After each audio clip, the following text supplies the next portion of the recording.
Saat paling berat bagi si mayit.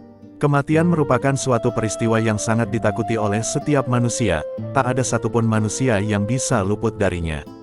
Namun, ada peristiwa yang lebih menakutkan lagi bagi manusia atau mayit yang sudah dicabut nyawanya oleh malaikat Israel. Bahkan, suara rintihan mayit itu akan terdengar oleh seluruh makhluk di muka bumi kecuali jin dan manusia. Hal yang mencekam dan sangat menyakitkan bagi mayit yakni ketika datangnya pemandi jenazah. Ketika si mayit diangkat dan hendak dimandikan, seluruh pakaian dan perhiasan yang melekat di tubuhnya akan dilepaskan satu persatu. Rasulullah Shallallahu Alaihi Wasallam bersabda, sesungguhnya saat yang paling berat bagi mayit adalah ketika datangnya tukang pemandi jenazah. Pemandi jenazah biasanya akan melepas perhiasan yang melekat pada tubuh mayit. Kemudian, melepaskan seluruh pakaian mayit dan memandikannya. Saat itulah kata Rasulullah Shallallahu Alaihi Wasallam, ruh seseorang akan menjerit kuat. Suaranya itu akan terdengar oleh seluruh makhluk di muka bumi kecuali jin dan manusia. Lalu, Rasulullah Shallallahu Alaihi Wasallam melanjutkan, ruh seseorang itu akan berkata kepada orang yang memandikannya dengan merintih agar kiranya dengan lembut melepaskan pakaiannya.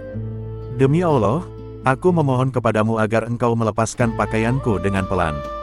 Karena saat ini aku sedang istirahat dari sakitnya saat malaikat maut mencabut nyawaku, ungkap si mayit kepada pemandi jenazah. Tak sampai di situ, mayit pun meminta kepada pemandi jenazah agar tak menyirami jasadnya dengan air panas ataupun dengan air yang terlalu dingin. Sesungguhnya jasadku telah terbakar karena perihnya dicabut nyawa oleh malaikat maut, kata si mayit.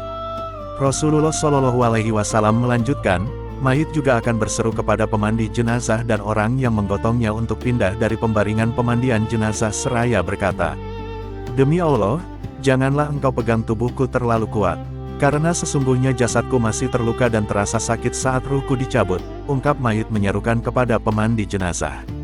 Begitu mengerikan rintihan yang disampaikan mayit kepada tukang pemandi jenazah. Sampai-sampai, jeritan dan rintihan dari mayit terdengar oleh seluruh makhluk, namun, Allah Subhanahu wa Ta'ala menutup pendengaran jin dan manusia saat mayit tersebut menjerit. Andaikan manusia bisa mendengar jeritan dan rintihan mayit tersebut, maka bisa dipastikan seluruhnya akan beriman kepada Allah Subhanahu wa Ta'ala. Manusia yang mendengar rintihan mayit itu juga, takkan lagi peduli dengan hiruk-pikuk dunia yang penuh dengan senda gurau dan diliputi tipu daya muslihat.